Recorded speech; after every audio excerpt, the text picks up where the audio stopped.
Chapter 34. Goku. Awake. It's the day. Cell. Stay calm. We can do this. We have Gohan. Chi-Chi reassures me, but I can see the fear behind her eyes. She doesn't want Gohan to fight. I don't either. But don't worry. It won't even be a challenge. He'll wipe the floor with Cell with this new power. I wish I believed that. Breakfast. Dressed. Second breakfast. Warm up. Third breakfast. Okay. Ready as I can be. Super Saiyan, no, I'm already transformed. I'm getting nervous. Losing focus. Calm. It's going to be, wait, Gohan, what's? Raditz. Couldn't sleep. Cruised over the ocean. Back now. Rashi's up. Good luck, he says. Luck isn't an issue here. Gohan is stronger than Cell, or he isn't. Why am I even going? No, don't think like that. This is important. Dress. Armor. I stopped wearing it when fighting Cooler, didn't want to wear his symbol, but, you know, I could use every advantage I can get. 3 morning bands. Bardock. Goku. And, what was her name? Why can't I remember? How long has it been since I've been able to remember her name? Put it out of my mind. Focus now. The battle approaches. Is Break concealing something? I can't help but feel she hasn't quite got the same level of control over Super Saiyan as we have. The occasional flicker, and the rage resurfaces momentarily. Never mind. We can worry about it later. She's up. Oh, she cut her hair back to shoulder length. I imagine it could be inconvenient, I guess I'm just used to it. Break. Raditz was already awake and dressed for battle. Typical. I roll out of bed, climb to my feet. Clothes. Going to need something to fight in, There it is. I remember, Bulma was annoyed at having to make it at the last minute, but she came through. It's a set of Saiyan armor. And not just any armor, it's an exact copy of the set one of my grandfather Bardock's comrades wore. Her name was Fascia, I think. Finally, I've been in civilian clothes for too long. I discard them and put it on. It feels good. The fabric is an alien make, stretching to perfectly fit any size. I couldn't wear Raditz, they were tailored exactly to him, and while they can stretch to become larger, they can't get smaller. It's a dark shade of pink, a color I never liked much, but I think it must have been by association. Here, it looks fine.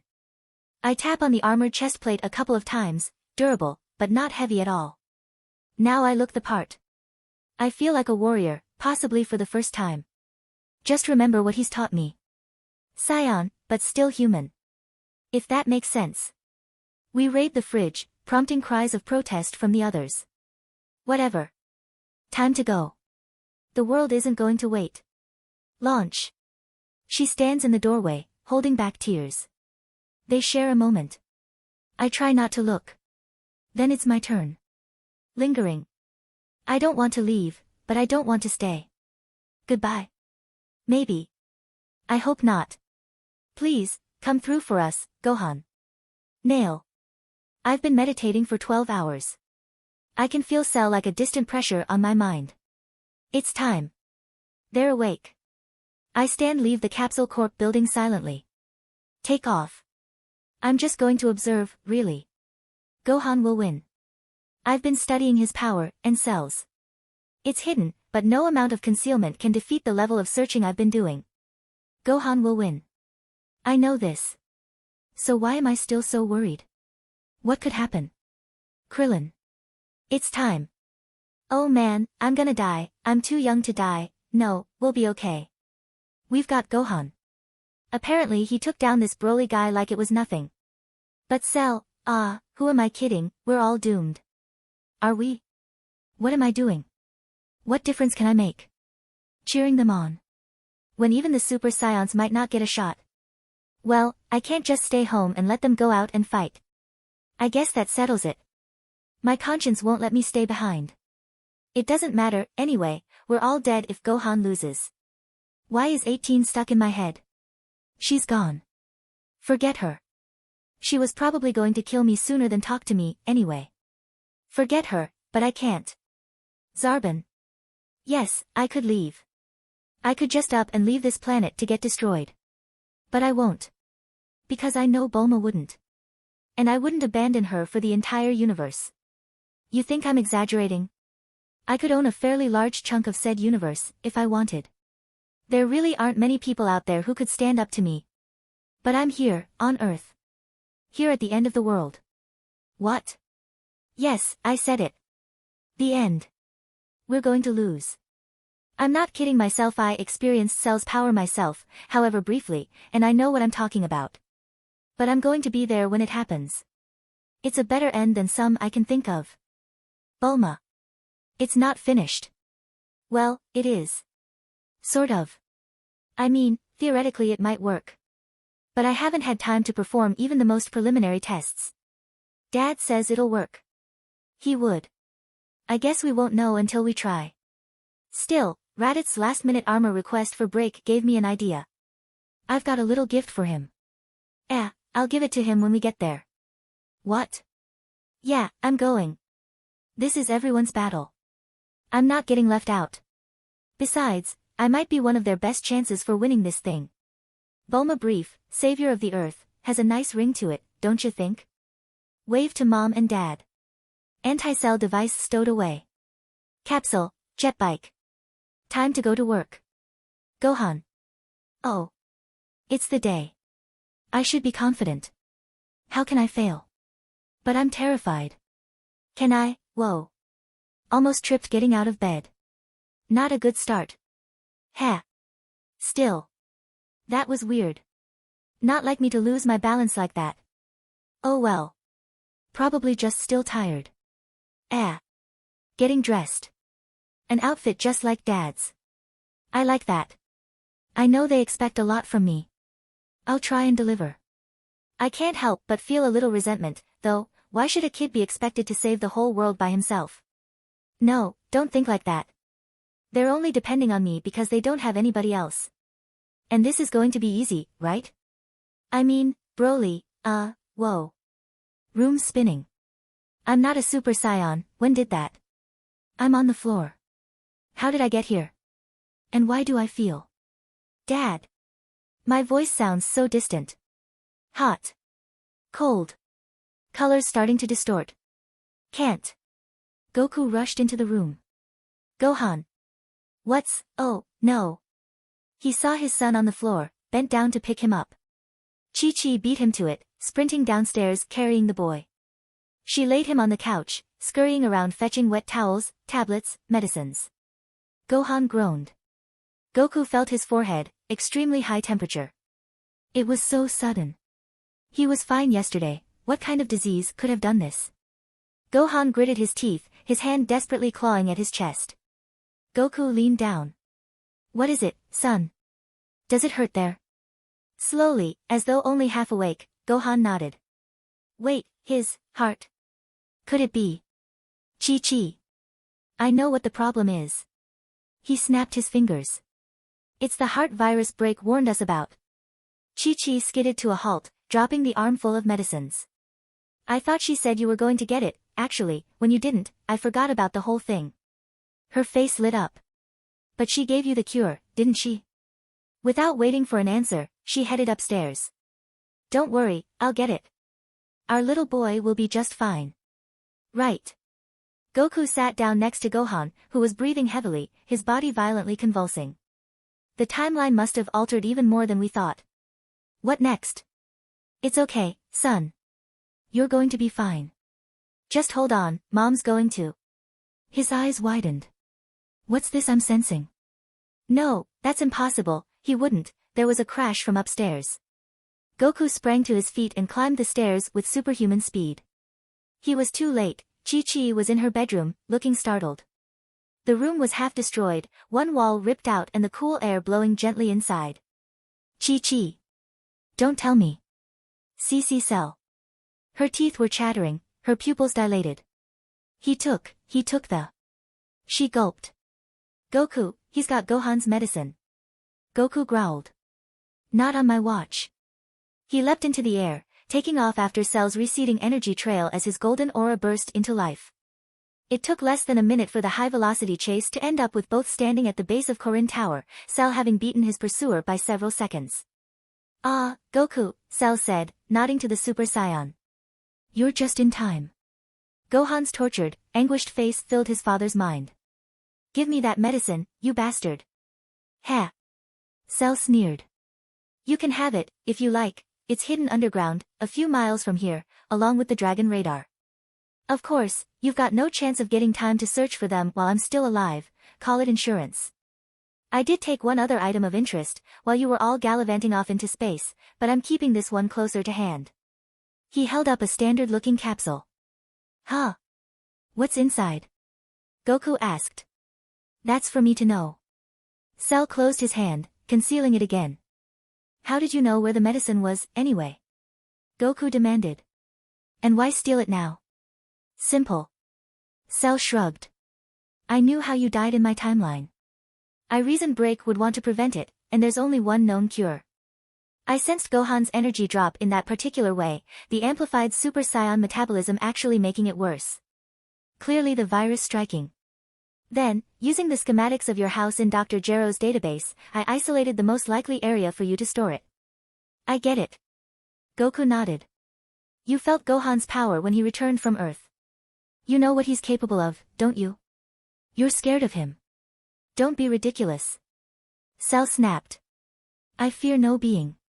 "Sure." Raditz and Break arrived at this point, shortly followed by Zarbon and Nail, and finally Krillin. "Ah, the gang's all here," Cell said with a soft laugh. "What happened to Gohan?" Krillin asked. Goku sighed. "Heart virus." Cell took the cure. There was a pause as this sunk in.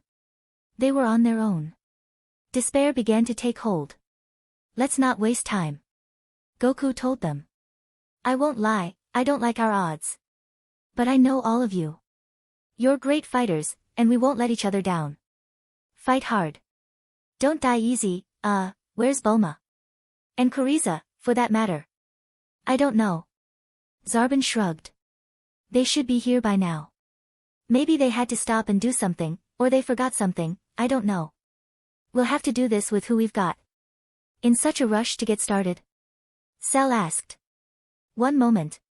He grunted, his power fluctuating wildly, and his tail, hidden under his wings in his perfect form, flared out into the funnel shape. Something shot out from within, and stood up, grinning maliciously. Raditz's eyes widened. "What the? It's like a miniature Cell." It was followed by 6 more, emerging in a staggered line and grinning like idiots.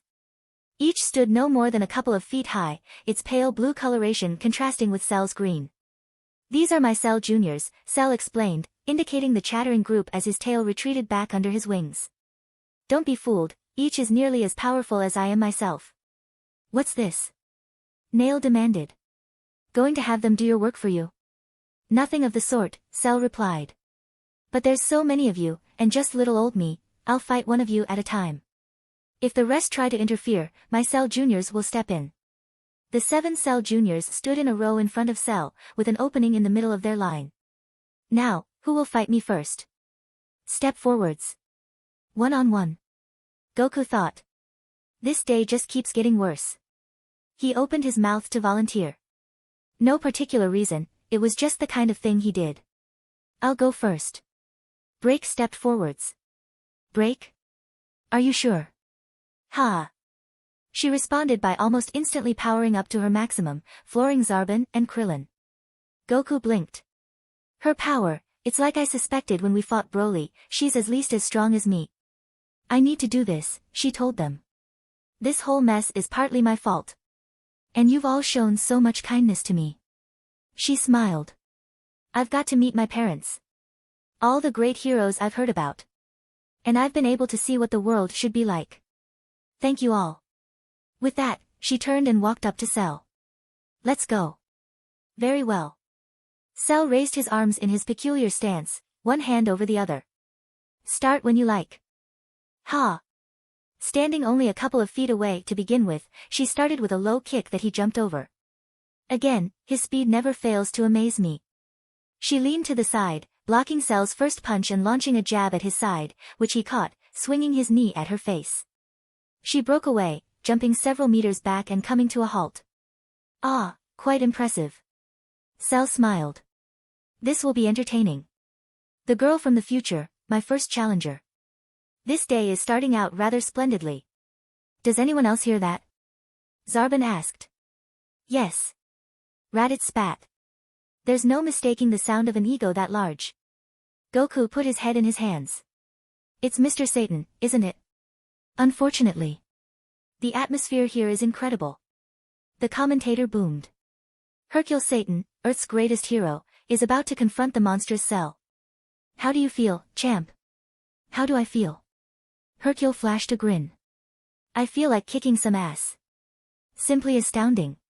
Even in the face of death, his confidence never falters for a second. Who's that? Raditz, powered down into his normal state, stood blocking their path. Hey! Get out of the way. Hercule's on his way to. Yes, defeat Cell and save the world. Raditz frowned. Go home. You heard me. Raditz pointed away from the battlefield. Go. Hercule marched up to the Scion. Oh, really? Sorry, mister, I'm here on business. Now get out of my way, or this might have to get ugly. Raditz sighed. You're not going to listen, I guess. You're completely in over your head, you know. Cell's far too powerful for you to stop. Are you questioning my abilities? Enraged, Hercule swung a fist at Raditz, who didn't bother to lift a hand to stop it. The punch connected with his jaw, to no effect.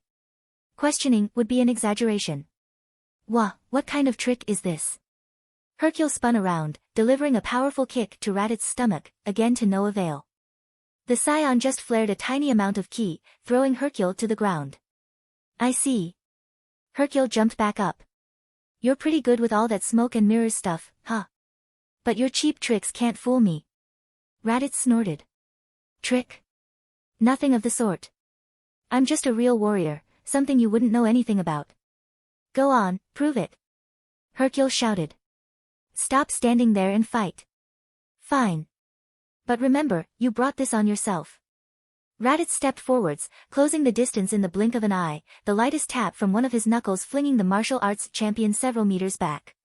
This can go on as long as you want it to, or you can recognize the truth. What? It's a trick, that's all. Hercule told the cameraman following the fight. You don't believe him, surely? The commentator looked at the camera, which was relaying the footage live to millions. No comment. You've seen it with your own eyes, folks, it's up to you to decide. Parlor tricks? Or is this Superman for real? Either way, whose side is he on? Is he in league with Cell, or is this Earth's true hero? Raditz remained motionless. I don't care what he thinks. All that matters is that he isn't going to get himself killed. Break charged again, but Cell ducked her kick. She spun in the air, swinging her other leg down and knocking him to the ground. Cell shot bursts of ki from both hands, propelling himself into an upwards shoulder charge that took Break by surprise, winding her. She fell away, righting herself in mid-air and blocking Cell's follow-up punch. He pressed the attack, pushing her slowly back. Well, this is a surprise. Cell laughed. You may well be the strongest of the lot. But still, she realized, I get the feeling he's holding back, even now. Just how powerful is he? Only one way to find out, I guess. Okay. She started dashing left and right at random, putting on bursts of speed and throwing out afterimages to confuse Cell. He hesitated, his eyes flicking back and forth between them. The Real Break appeared behind him, and he noticed at the last second, turning just in time to raise a hand to block. The punch never came, instead, a volley of red-tinged energy bullets from her other hand drove him into the ground. She dived down at him, aiming for his exposed midsection with both feet, but he caught her by the ankles and threw her away into the air. Stopping her flight, she floated down to Cell, who was standing up with apathetic slowness. I have to admit, Cell, you're a fighting genius, she told him. He smiled. I didn't declare myself perfect for nothing. This is the combined tactical knowledge of all your greatest warriors at work, combined to form the ultimate combat machine. Let's test that, shall we? They disappeared, loud crashes reverberating around the landscape. Nail glanced back and forth. Can you keep up with their movements? Of course. Goku looked faintly puzzled. Can't you? Break, I wish I could help. Nail looked at the assembled Cell Juniors.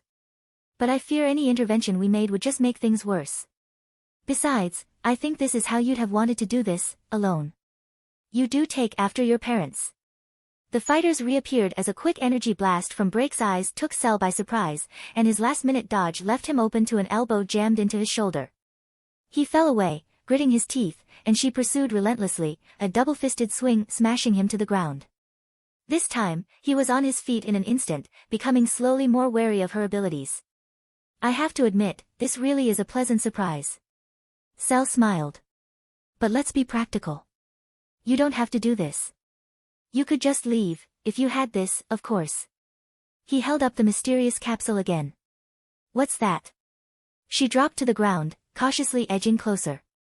Cell pressed the switch, throwing the capsule to the ground, the miracle technology opening out and revealing the much larger contents, a multi-legged yellow vehicle. Hey! Break gasped. That's my time machine. How'd you get it? Simple. Anyone fast enough to notice my passing was in space, so I took the liberty. Cell indicated the machine. You don't have to remain in the past. Go ahead, leave. You're now easily powerful enough to destroy both the imperfect version of me and the androids in your timeline. You'd let me leave. But of course. Cell shrugged. I'm nothing if not practical, the less fighters who oppose me, the better. We'd both gain something from this. Her mind, of course, was already made up. You know I can't abandon these people. But what about your family?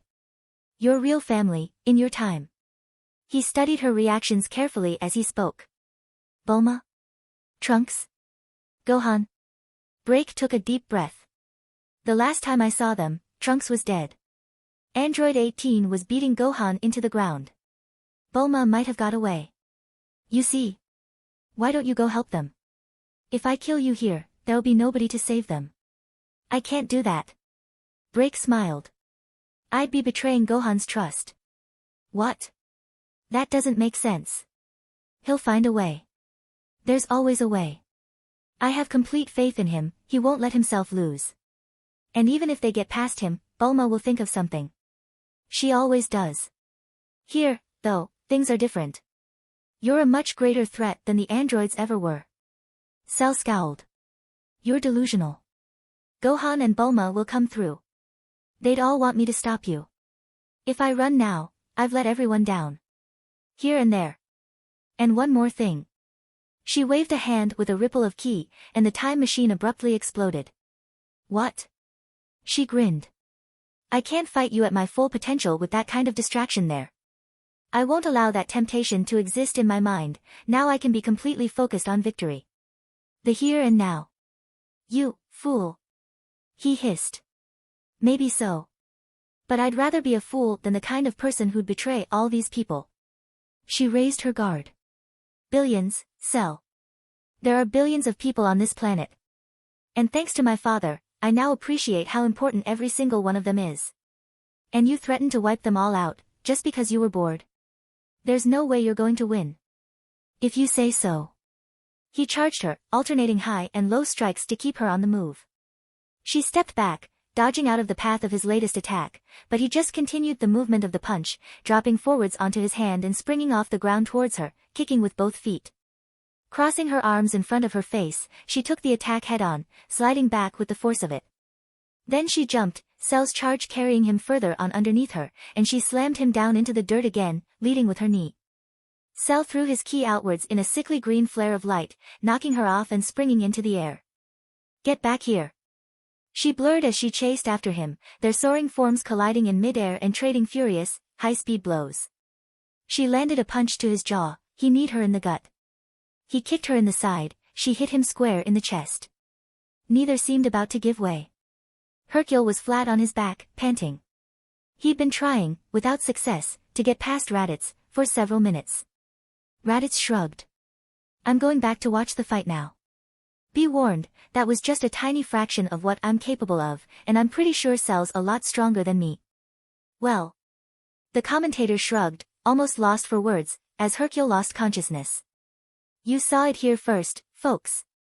Break ducked under an overhead swing, landing a solid kick to Cell's abdomen, doubling him over. She grabbed hold of his crown-like head structure in one hand, shoving him face-first into the dirt, but he took hold of her attacking arm in both hands and levered himself up, forcing her down and kicking off of her. Cell somersaulted away, only to see Break's afterimage fade, and a concentrated energy wave fly at him from behind. Cell spun quickly, grimacing and kicking it away into the air with some effort. The battle resumed in full, each attack shaking the surrounding hills. Finally, the pair came to a halt a few feet apart. Ha ha ha. Still laughing? She brushed some dirt off of her shoulder, rubbing a painful spot where she'd blocked a full-force blow with her forearm. That's going to bruise tomorrow. I can tell you're holding back, Cell. The scion battle hunger shined in her eyes. But knowing what I do about you, you're going to save your reserves for the most satisfying moment. So, all I have to do is give you a challenge, and I'll get to see the greatest power in the universe. So ready to die? Cell sneered. But you're right, with so many fighters to take care of, I can't reveal everything straight off the bat. So for the moment, indulge me, there's a technique I've been wanting to try. He raised a hand into the air on each side of his head, palms facing the sky. Actually, I only just thought of it while we've been fighting. Do what you want. Break settled into a more defensive stance, waiting for Cell's next move. Oh, I intend to. I think I'll call this one, the Solar Kienzan. With that, 2 reddish-purple discs of energy sprung into life above his hands. His eyes narrowed, and the discs began to grow brighter until they were too brilliant to look at. Gah! Break stumbled back, shielding her eyes, and this sudden staggering movement saved her life. The first disc hummed past her to the right, exactly where she'd been standing moments before, cutting through several trees before curving around and shooting back at her from behind. At the same moment, Cell released the second disc, flinging it at her head-on. I see. Goku muttered. Cell's combining techniques. Krillin's sharpened Kienzan attack, he can direct its movements, like Yamcha's spirit ball, and he's imbued it with the same blinding property as Tien's solar flare. Break! Krillin shouted. Don't look at them. Try to feel their position. Break jumped as the discs passed inches beneath her. Is this a bad time to mention my ki sense has never been the best, exactly? Oh, wonderful. Krillin shook his head. Just wonderful. Break twitched to the side as a key spike behind her warned her of an incoming disc, the twin attacks directed by Cell's expert control and precision. The second disc flew around from the left, heading straight for her neck. She heard the deadly hum at the last moment, and flung herself out of the way, but the edge of the disc caught her as she moved, shearing off a lock of hair and slashing right through her armored shoulder strap, biting into her flesh. It was only a shallow cut, but it stung like crazy. The Kienzan was almost impossibly sharp. Ag, she cried, resisting the urge to grab onto her injured shoulder and stem the bleeding. Such a clean cut wouldn't bleed too much anyway, and she needed to be alert to stay alive, full concentration. It's like I feared. Nail said. Just one direct hit from those things, and it's all over, and if you so much as look at them, you're blinded and an easy target. The discs came around again, and she dived towards the ground, flying low, straight at Cell. The discs, gaining on her from behind, as if things weren't unfair enough, they were faster than her too, throwing up huge dust clouds as they carved thin lines into the rock beneath. Ah, I see, Cell gloated, you're trying to make me choose between having to dodge my own attacks, or dissipate them to fight you hand-to-hand. But you underestimate me. I'm not limited by your inferior minds. Maintaining those attacks while fighting you face-to-face is no problem. He held up his hands in a triangle shape. Like this. Terra beam, HAA. A massive beam of yellow light raced at her, and she pushed off the ground with one hand to quickly change directions, dodging the tri-beam. But as she rolled and stood up again, one of the pursuing discs flashed in the corner of her eye, the blinding light forcing her eyes shut.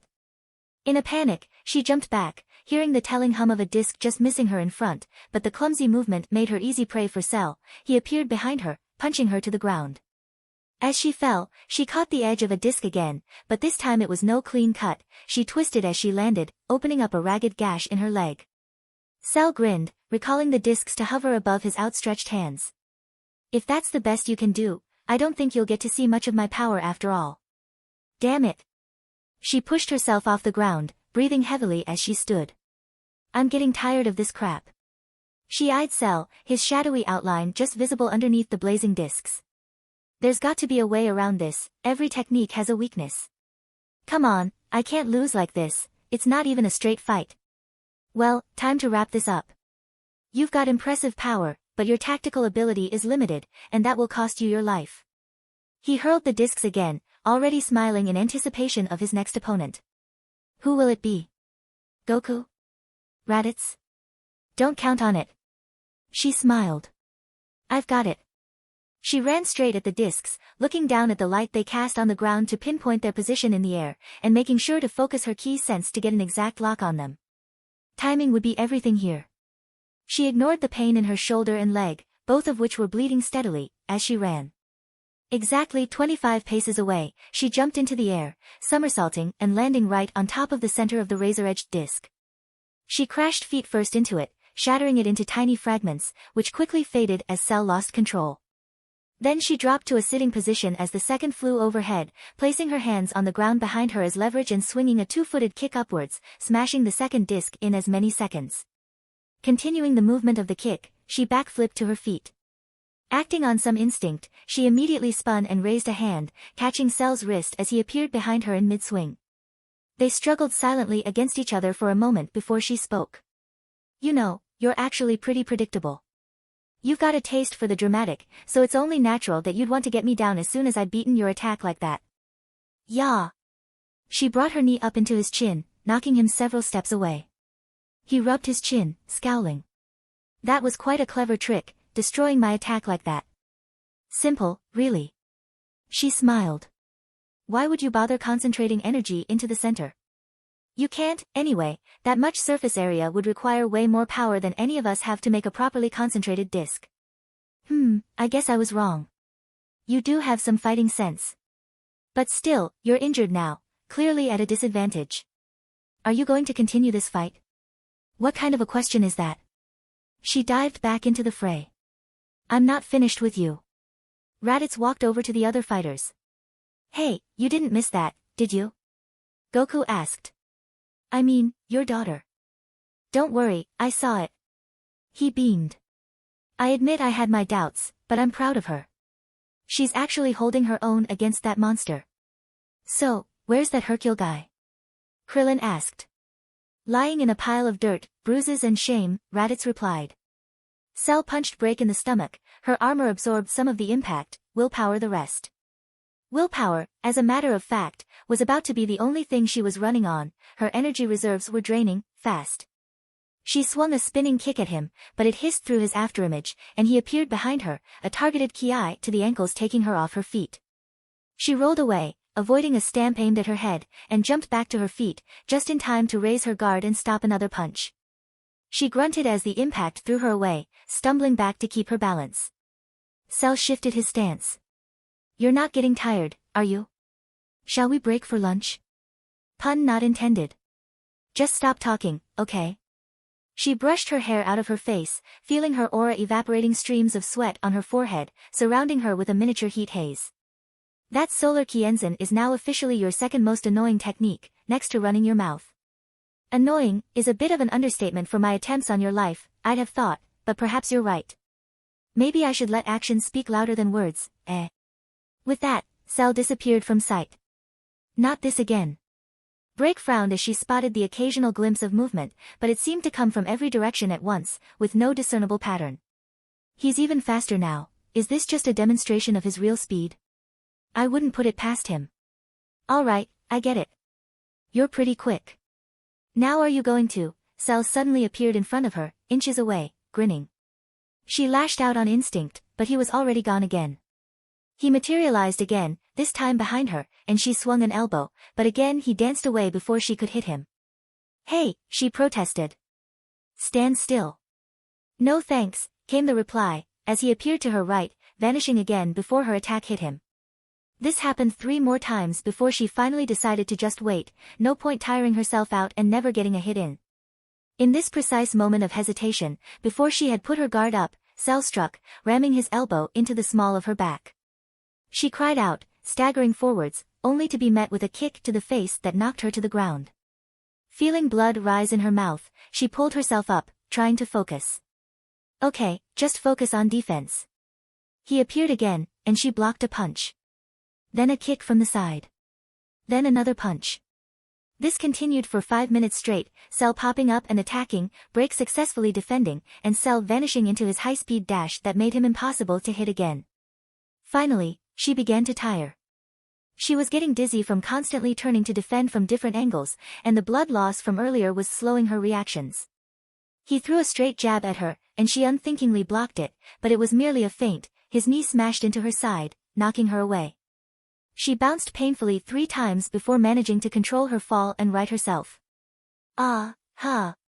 She looked up at Cell, who was now hovering in the air with his arms folded. So, just out of curiosity, how much longer is this going to go on? Cell asked. You don't look like you've got much left.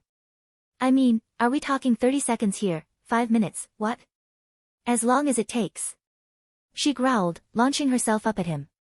The battle rejoined, going back and forth through the air high above its observers. Raditz glared at the 7 hopping, laughing Cell Juniors. Hey, Goku. Yeah.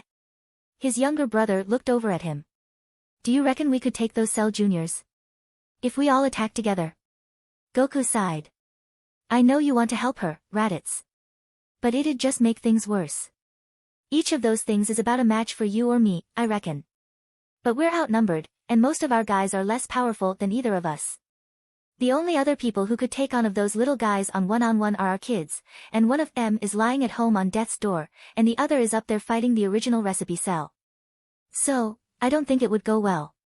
Krillin, standing nearby, stifled a laugh as this comment made him imagine various flavors of Cell. What would cheese and onion Cell look like, I wonder? Break and Cell collided, her kick being blocked by his forearm while she held back his punch with both hands. Cell smiled. She's weakening. Now is the moment to strike. He slipped away to the side, simultaneously driving the edge of his hand into her shoulder and his foot into her thigh, hitting both of her wounds from his Solar Kienzan attack earlier. She dropped to the ground, landing heavily on her hands and knees, gasping as her injuries burned. And now, the moment I've all been waiting for. Cell boasted, throwing both restraint and grammar to the wind. He almost instantly flew over to Korin Tower and placed both hands on it, anchoring himself to the enormously tall building with his ki. Tensing himself in preparation, he ripped the gigantic tower out of the earth. He leapt up into the air, wielding Korin Tower like a weapon. 2 tiny specks tumbled out of the tower, falling towards the earth. Goku frowned. Raditz. I'm on it. Raditz used instant transmission to instantaneously travel to the falling figures, snatch them out of the air and return to Goku's side, carrying the tower's 2 inhabitants, the cat sage Korin and portly samurai Yajirobe. He dumped them on the ground. What am I, your courier? Goku looked up at Cell, ashen-faced. This doesn't look good, it's not hard to guess what he's got planned. Come on, Break, if you're going to dodge anything he does, now's the time. Cell swung Korin Tower around until the base was pointing straight down at Break, then, flaring his wings out for effect, he flew downwards, throwing Korin Tower at her with all his might. Break groaned as she began to move her battered body, feeling every cut and bruise. Something seemed to edge into her awareness. Where'd Cell go? And what's that sound? Coming from up there. The tower grew larger in her field of vision, blocking out the sun, as she finally noticed it. Well, I'm F. Her voice was drowned out as the huge structure crashed into her. Cell pushed down on it from afar with his ki, driving it into the ground until it was completely ground into rubble. And it looks like the battle is really heating up. The TV reporter shouted into his microphone, over the deafening noise. I don't know who's fighting Cell, maybe the mystery warrior who knocked out Hercule, but it doesn't look like they've won, at least not yet. He pointed into the sky at Cell's distant figure. Cell appears to have taken to the air, and seems to be alive and well. More as it occurs. This is Harrison Kirby, ZTV News. We'll be back in the studio with George, after these messages.